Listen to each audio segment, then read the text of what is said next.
7 metroko diametroa. Hori da Gernikan egin duten tornu plateraren tamaina. Aerosorgailuen dorreetako eraztunak fabrikatzeko erabiliko da.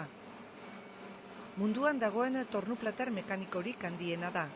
Orain arte, handienak 5 metroko diametroa zuen, eta bere tamainak benetako odisea bat bihurtu du ohikoa izan behar zuen fabrikazio lana. Kalkulu nagusiak estruktura antolatzeko egin behar izan dituzte, hain pieza handiak sortzen zituen arazoak konpondu ahal izateko. Las piezas que van a ir aquí amarradas y montadas, pues bueno, van a ser piezas de grandes. Tornu honetan lotu eta muntatu behar diren piezak oso handiak dira eta oso astunak, hainbat tonakoak. Horrek zailtasunak eman dizkigu.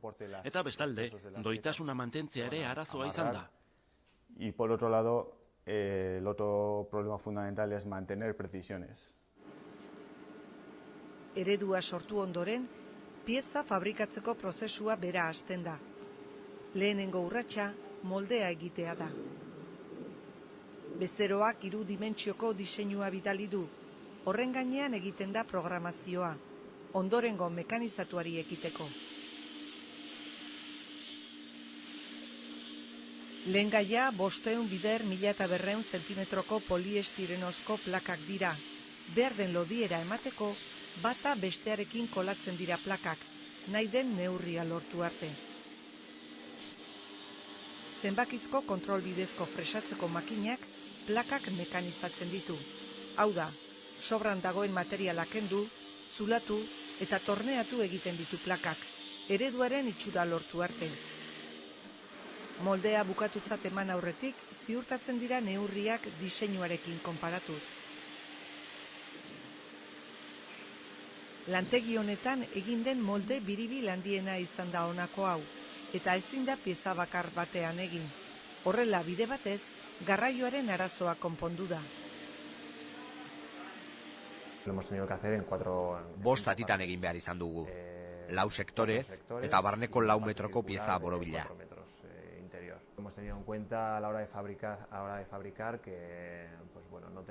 Garraio berezirik behar ez izateko, 4 zatitan egitea ezinbestekoa izan da. Gero pieza 2 zatitan galdatuko dute. La pieza posteriormente se fundirá en 2. 7 metroko diametroa duen moldeak ia 200 kilo pixatzen ditu, eta ia 40 tonako burdinazko pieza bihurtuko da.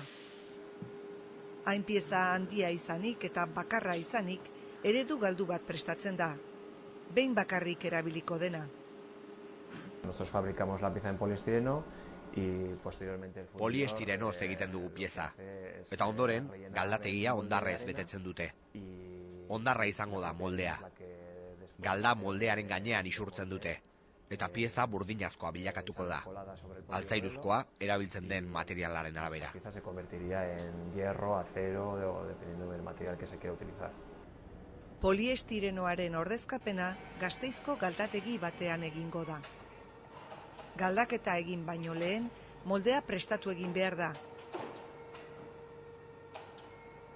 Zulo eta tarte guztiak hondarrez betetzen dira, eta ondo estutzen.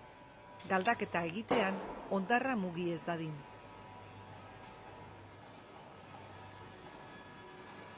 Pieza honentzat 73 tona burdina galdatu dira, 1515 graduan.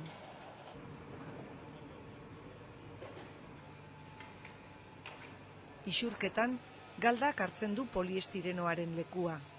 Emaitza, burdinazko 2 pieza izango dira, tornu plateraren 2 zatiak, baina oraindik zakarrez beteak egongo dira. Bizarrak kendu, pieza arbastatu eta behin betiko pieza izango dena bilakatzeko 1500 orduko mekanizazio prozesua behar da. Hau, Abilesen egingo dute. Txirbil arroketa bidezko mekanizazioa egingo da, tornu, fresagailu edo mandrinatzeko makinen bidez.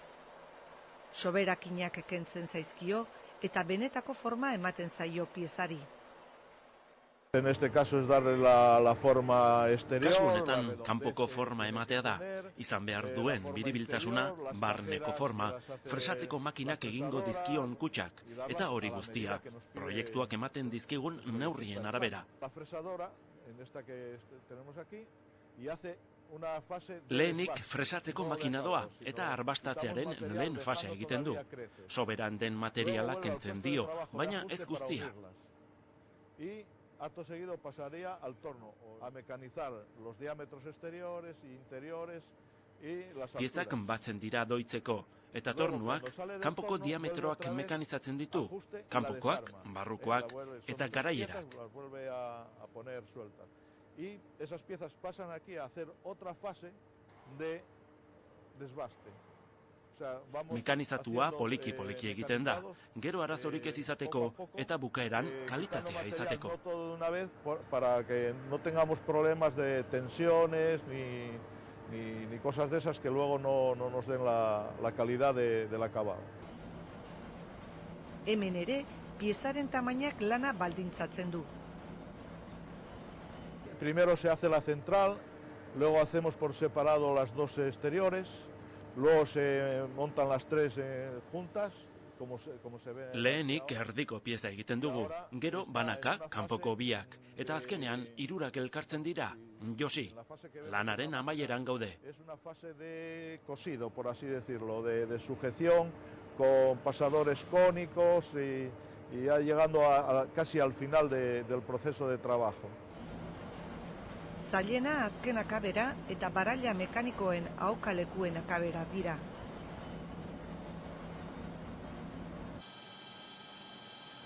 Gernikako tailerretan, platera osatzen duten 3 zatietara egokitu beharreko gainontzeko piezak egin dituzte.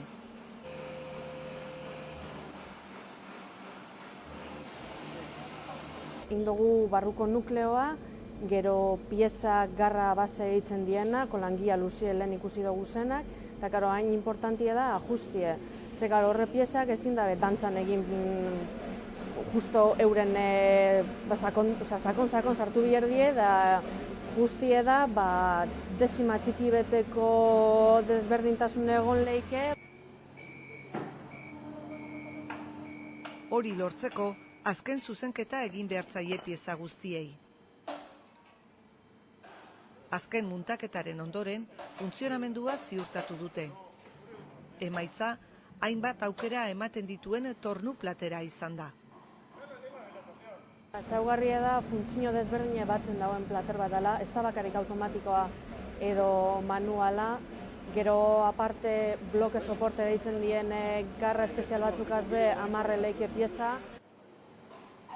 Platera desmontatu eta garraiatzeko prestatzea da proiektu honen azken urratsa. Azken helmuga, aerosorgailuen dorreak fabrikatzen dituen Alemaniako lantokia izango da.